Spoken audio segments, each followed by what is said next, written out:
सामाजिक न्याय अधिकारिता मंत्रालय के द्वारा दिव्यांगजनों के, उसमें बच्चे भी आते हैं, उसमें एडल्ट्स भी आते हैं, ऐसे डिसेबल्ड चाइल्ड, डिसेबल्ड पर्सन के उनके आर्थिक, सामाजिक, शैक्षिक सशक्तिकरण के लिए देश भर में 9 नेशनल इंस्टीट्यूट अलग अलग चलाए जा रहे हैं। 30 सीआरसी चलाए जा रहे हैं। ये कोलकाता का हमारा जो NILD है, नेशनल इंस्टीट्यूट है,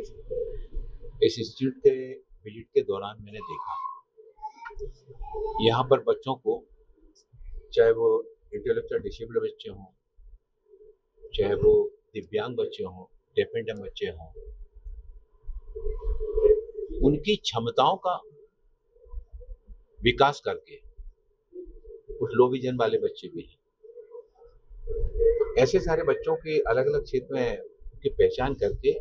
उन बच्चों का विकास मनोवैज्ञानिक ढंग से, साइकोलॉजिकल ढंग से, जिनको फिजियोथेरेपी की आवश्यकता उनको फिजियोथेरेपी, जिनको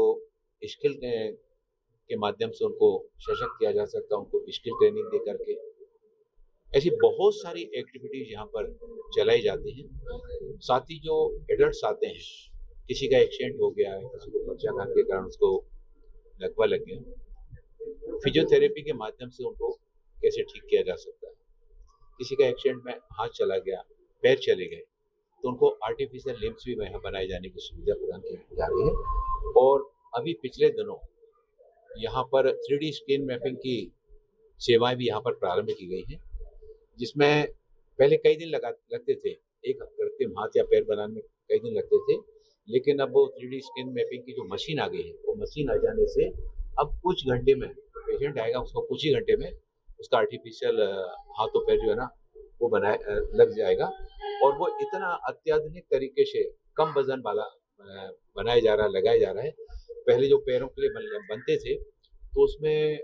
घाव आ जाते थे, साल 2 साल के बाद शारीरिक संरचना में परिवर्तन होता था तो उनको बदलना पड़ता था। लेकिन अब 3D स्कैन मैपिंग की सुविधा यहाँ पर भी प्रारंभ हो गई, तो उससे बनने वाले जो आर्टिफिशियल लिम्स हैं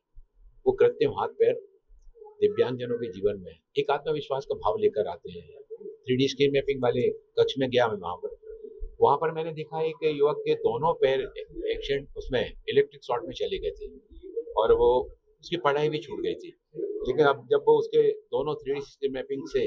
डिजाइन करके पैर लगाए गए, अब वो दोनों पैरों से, कृत्रिम पैरों से सामान्य रूप से चल भी पा रहा है,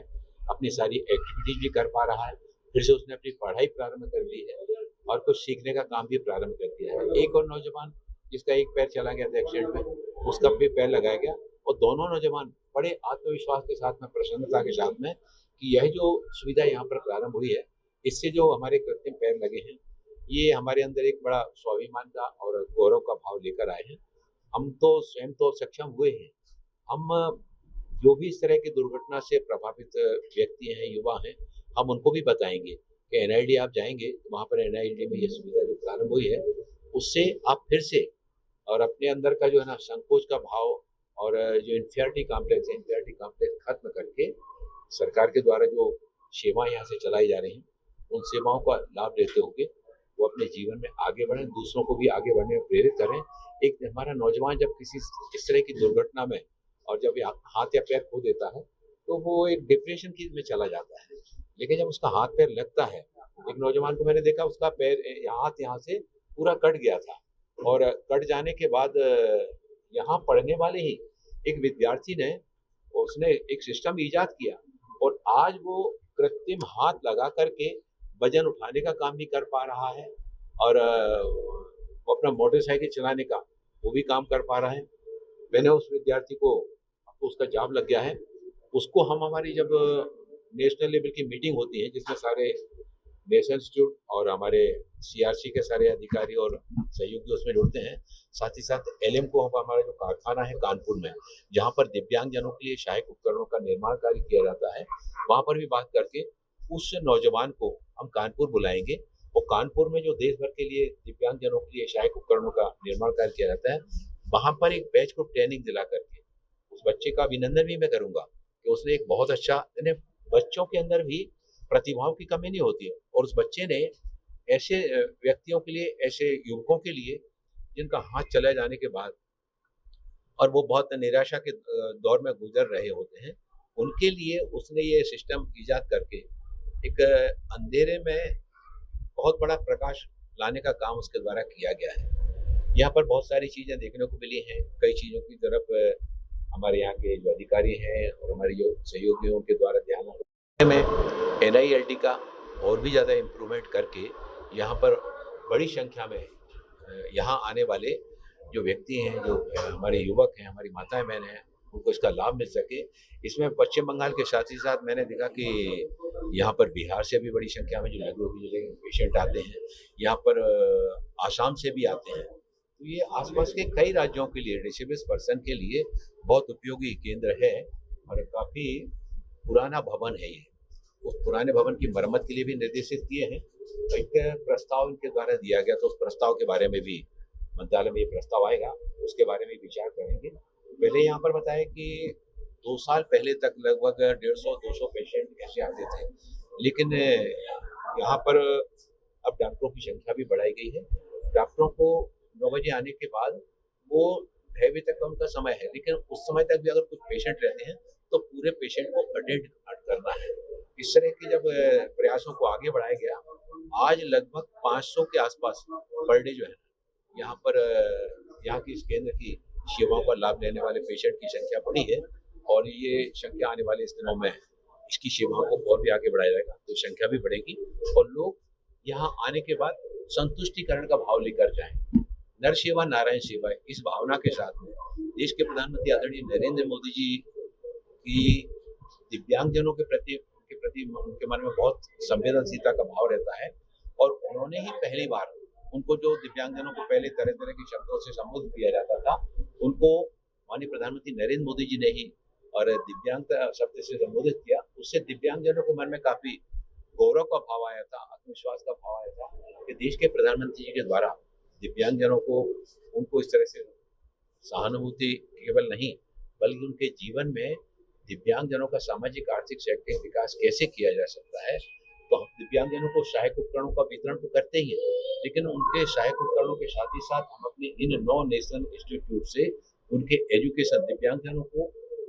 कैसे शिक्षा के माध्यम से, तो डिग्री कोर्स भी चलाए जाते हैं। हमारे यहाँ पर कोलकाता में भी यहाँ पर भी चलाए जा रहे हैं। लगभग 1200 स्टूडेंट्स यहाँ पर हैं और 2 छात्रावास यहाँ पर, जिसमें डिसेबिलिटी से रिलेटेड जो है ना डिग्री कोर्स चलाए जाते हैं। और वो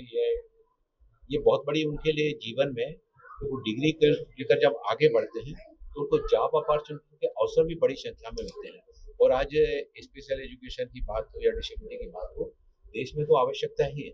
विदेशों से भी बड़ी संख्या में ऐसे नौजवानों की डिमांड होती है। तो ये नेशनल इंस्टीट्यूट हमारे और सीआरसी, यहाँ से हमारे पढ़ने वाले विद्यार्थी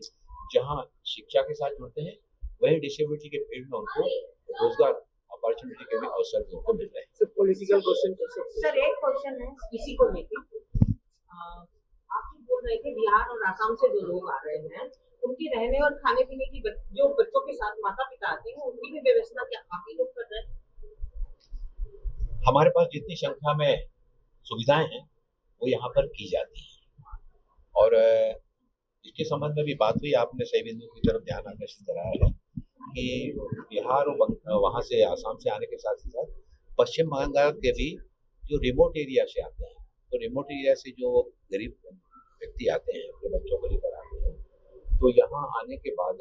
उनको सुविधाओं की और आगे चल के विस्तार करने के बारे में हम लोग उसके बारे में विचार। सर बंगाल में इलेक्शन के बाद पेट्रोल डीजल का भाव बढ़ गया, इसको लेकर ये पेट्रोल डीजल का भाव केवल बंगाल में नहीं, ये पूरी दुनिया में वैश्विक स्तर पर बढ़ रहा है। लेकिन इसमें सबसे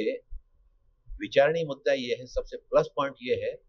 कि आदरणीय प्रधानमंत्री नरेंद्र मोदी जी ने और पेट्रोल डीजल की कमी कहीं नहीं आने दी। केवल बीच में 1-2 दिन के लिए कुछ क्राइसिस हुई थी, लोगों ने उसको हड़बड़ाहट का माहौल बनाया था, लेकिन आज पूरे देश में कहीं पेट्रोल डीजल की क्राइसिस कहीं नहीं हो रही है, गैस की कहीं कमी नहीं आ पा रही है। और माननीय प्रधानमंत्री जी ने आह्वान किया है सभी देशवासियों से कि हम पेट्रोल डीजल की बहुत यहाँ जितनी आवश्यकता है उतना ही उपयोग करें, ताकि भविष्य में हम अपने देश को जो है ना इस संकट से बचा सकें। और उन्होंने जनप्रतिनिधियों से, प्रशासनिक अधिकारियों से, अगर हम एक स्थान पर जा रहे हैं 4 अधिकारी, तो 4 कार अलग-अलग ले जाने के स्थान पर हम एक कार में जाएँ, कार पूलिंग करके जाएँ। हम मेट्रो ट्रेन का हम उपयोग करें, हम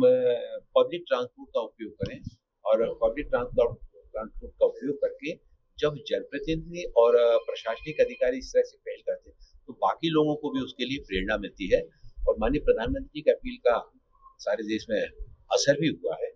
परसों में जयपुर में था, जबलपुर में था, कल जयपुर में था। तो मैं जबलपुर में प्रधानमंत्री रोजगार मेले का आयोजन था, देश में 47 स्थानों पर मुझे जबलपुर जाना था। मैं सर्किट हाउस से जिस स्थान पर वो कार्यक्रम था, मैं ई-रिक्शा में ही बैठकर गया और ई-रिक्शा से ही वापिस सर्किट हाउस आया। इसके बाद वहाँ पर जबलपुर में